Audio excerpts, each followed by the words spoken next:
Muy buenas tardes a toda la audiencia, bienvenidos a una nueva sesión de la sección de Derecho Animal. Hoy tenemos nuevamente como invitada a una amiga de la casa, quien ya dialogó con nosotros durante el año pasado, y en esta ocasión la tenemos nuevamente. Es la compañera, yo la considero amiga también, Laura Gorba, quien es activista vegana, tiene estudios en cine y comunicación social. Actualmente, además del activismo que realiza en favor del veganismo, viene investigando y escribiendo una serie de artículos, de los cuales se encuentra el que compartimos en la sesión de Espronea, denominado La historia del veganismo, y sobre el cual va a servir como punto de partida de nuestros diálogos el día de hoy. Antes de iniciar, me parece muy importante, cuando uno inicia una investigación de un tema, es preguntar, o sea, ¿qué te ha inspirado, Laura, a investigar este tema? ¿Y cuál ha sido el método, metodología que has utilizado para abordar esta cuestión que planteas interesantemente en el artículo? Hola Antonio, ¿cómo estás? Gracias por la invitación y bueno, hola a todos. Y bueno, yo a este tema llegué después de 2 años de ya vivir de forma vegana, digamos, pero sin quizás conocer demasiados los fundamentos. Y un día después de 2 años vi una publicación en internet que compartían la definición original del veganismo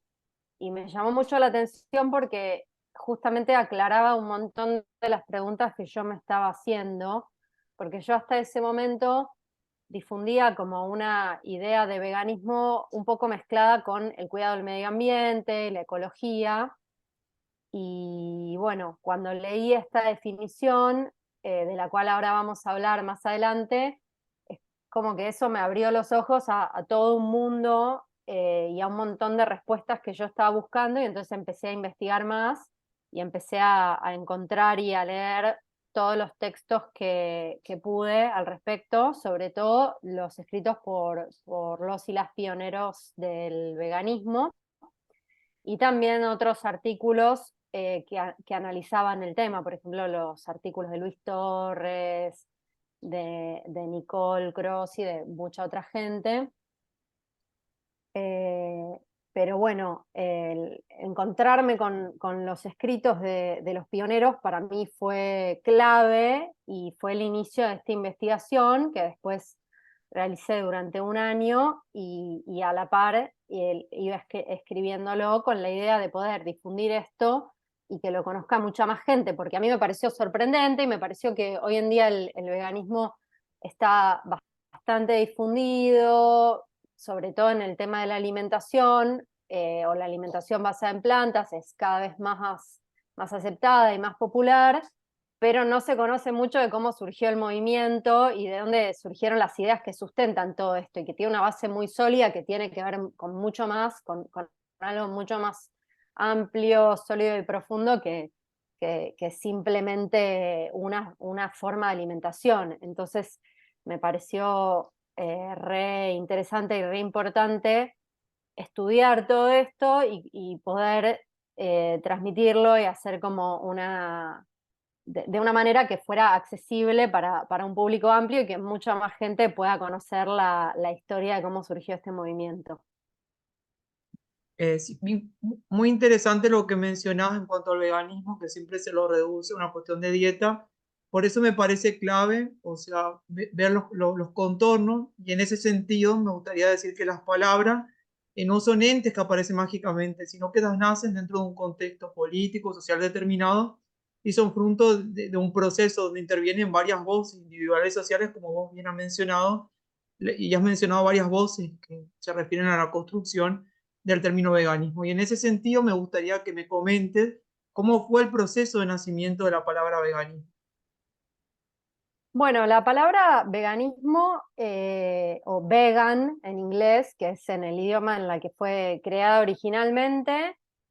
tuvo una manera de formarse que desde mi punto de vista fue un trabajo en equipo y un proceso de decantación natural. Cronológicamente lo que fue pasando fue que las y los pioneros veganos se conocieron a través de la Sociedad Vegetariana de Reino Unido, de la que ellos eran miembros. Y bueno, ellos obviamente ya eran vegetarianos, pero decidieron dar un paso más en función de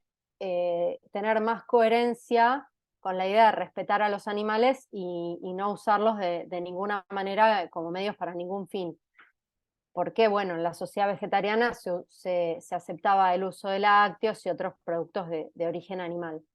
Entonces, buscando esta coherencia, ellos decidieron armar un grupo. Y este grupo se empezó a reunir en un club de comidas de esa época que se llamaba el Attic Club, y era un club que servían comida vegetariana y vegana, y en esas reuniones fue que empezaron a pensar el nombre.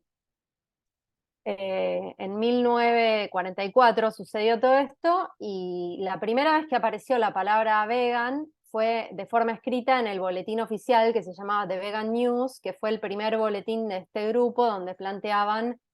sus ideas, su postura, sus diferencias con el vegetarianismo, y lanzaban una convocatoria oficial para definir el nombre, porque el nombre hasta ahí había sido escrito, pero era como una sugerencia. Entonces lanzaron una convocatoria, y de esa convocatoria surgieron nombres muy diversos, curiosos y algunos bastante raros, como por ejemplo All Vega, que sería como todo vegetal, Vitan o Benevore, que era como una mezcla entre benevolentes y herbívoros,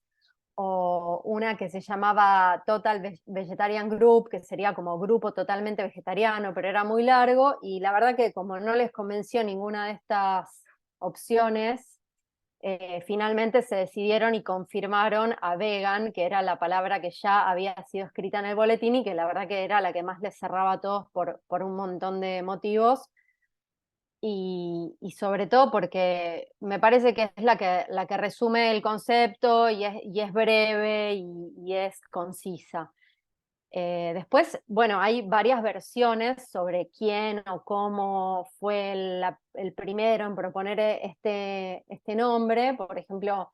la hija de Donald Watson y de Dorothy Watson, la mujer de Donald, dice que el nombre se le ocurrió a Dorothy en una fiesta. Después el hijo de Leslie Cross en una entrevista hace poco dijo que él se acuerda a su papá garabateando días y días en una mesa hasta dar con el nombre y telefonear a Donald para contárselo. Después también el matrimonio Henderson, que fueron los fundadores de este Attic Club, también por ahí se inspiraron en un restaurante de la zona que se llamaba The Vega. O sea que por ahí por muchos lugares fue surgiendo esta idea,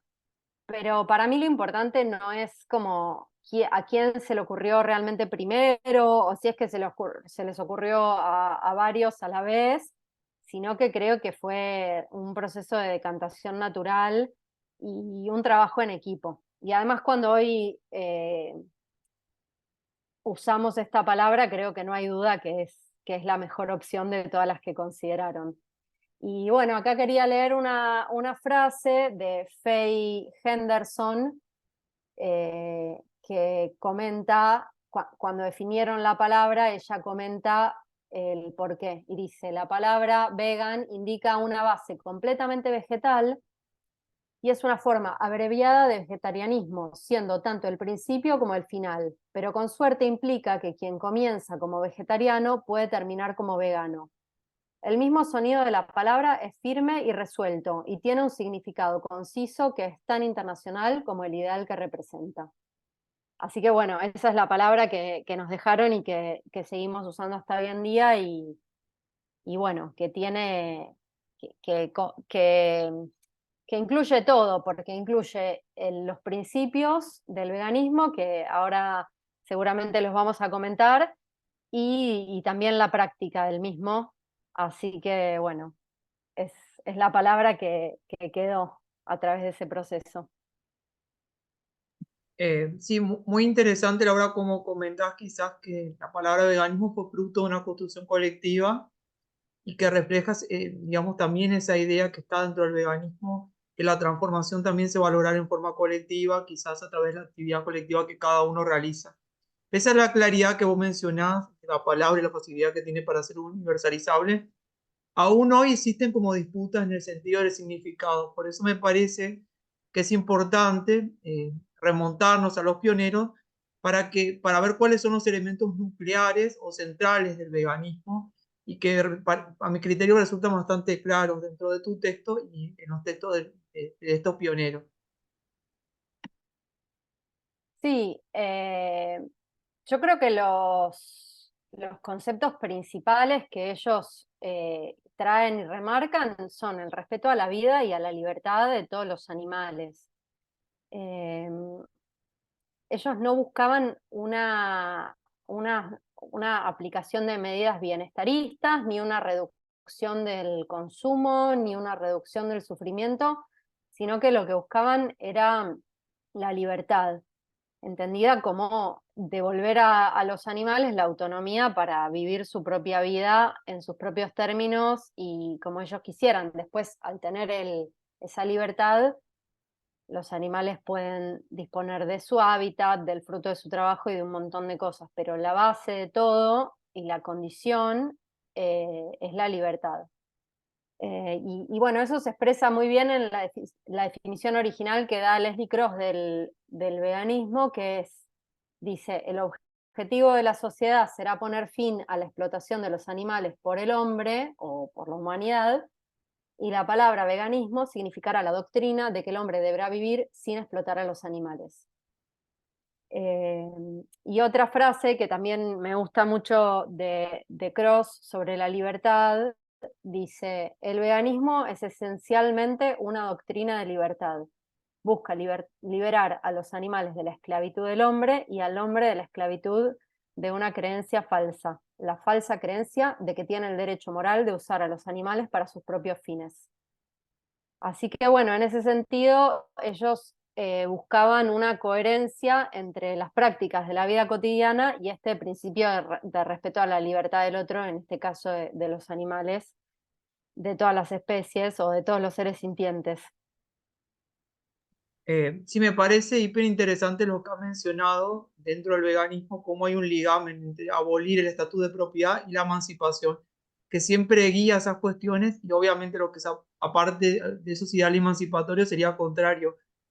al veganismo. Y en ese sentido, ellos eran como impulsores de comunicar el mensaje y digamos de los textos o de las propuestas de estos autores, ¿cuál considerás que era el camino más adecuado para comunicar el mensaje que ellos proponían? Bueno, ellos usaron un montón de medios distintos para comunicar el mensaje, o sea, medios y formatos. Escribieron artículos y libros, dieron charlas, dieron demostraciones culinarias, crearon emprendimientos como Plan Mil, que es la primera empresa de leche vegetal que fundó Leslie Cross, y bueno, un montón de emprendimientos más. Lo que tenían en común, más allá de los diversos medios y formatos, es transmitir esta idea de buscar la libertad de todos los animales y tomar conciencia de que ellos son seres sintientes que merecen ser respetados como tales. Y la forma de difundir todo esto, yo creo que también se basa en la libertad. O sea, la libertad para ellos es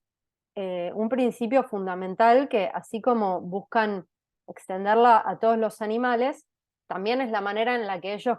quieren difundir el veganismo. O sea, ellos buscan que la adopción del principio de la práctica vegana sea a través de la libertad de pensamiento de las personas y de la toma de conciencia por ellos mismos y de su autonomía en la acción, o sea, de una decisión propia. Todo lo contrario de lo que, por ejemplo, podría ser una medida coercitiva o una imposición legal o una manipulación de los precios del mercado para que la gente consuma más una cosa que otra. O sea, lo que se buscaba era que a partir de que las personas tomaran contacto con sus valores y sus principios más profundos de respeto, de libertad y de justicia, o de igualdad, digamos, de igualdad de derechos o de igualdad de respeto, tomaran la decisión de hacerse veganos. Entonces, lo que buscaban no era una reforma legal en un primer momento, sino un cambio de conciencia, un cambio de conciencia en las personas individuales que potenciara un cambio social. Y creo que eso se conecta un poco con la idea del abolicionismo, ¿no? Que es que a través del cambio de conciencia individual que pueda llevar a un cambio de conciencia social, finalmente este cambio social se vea reflejado en las leyes, que hoy en día las leyes con respecto a los animales son contradictorias porque se los considera al mismo tiempo seres sintientes y propiedades. O, por ejemplo, se defienden los derechos de algunos animales, como los perros y gatos, pero no de todos los animales. Entonces, digamos, hay una incoherencia hoy legal que es verdadera, pero la idea es que si se cambian las leyes antes de que cambie la conciencia de las personas y de la sociedad, eso no va a tener mucho sentido, porque lo que se busca, como decía al principio de esta parte, no es imponer a través de la ley o de una manipulación del mercado un cambio de conducta, sino que el cambio de conducta surja a partir de un cambio de conciencia interno. Y bueno, acá también quería traer una frase de Leslie Cross, que está en su texto La historia vegana, que dice, si bien considero que la difusión de información, o sea, él está hablando de cómo difundir el veganismo, ¿no? Y entonces dice, si bien considero que la difusión de información, el libre flujo de información es vital para el crecimiento de nuevas ideas, no considero parte alguna de mi deber tratar de ser conscientemente persuasivo. Creo que probablemente estará de acuerdo conmigo en que una persona debería decidirse por su estilo de vida como resultado de una convicción interna y no como resultado de una presión persuasiva externa.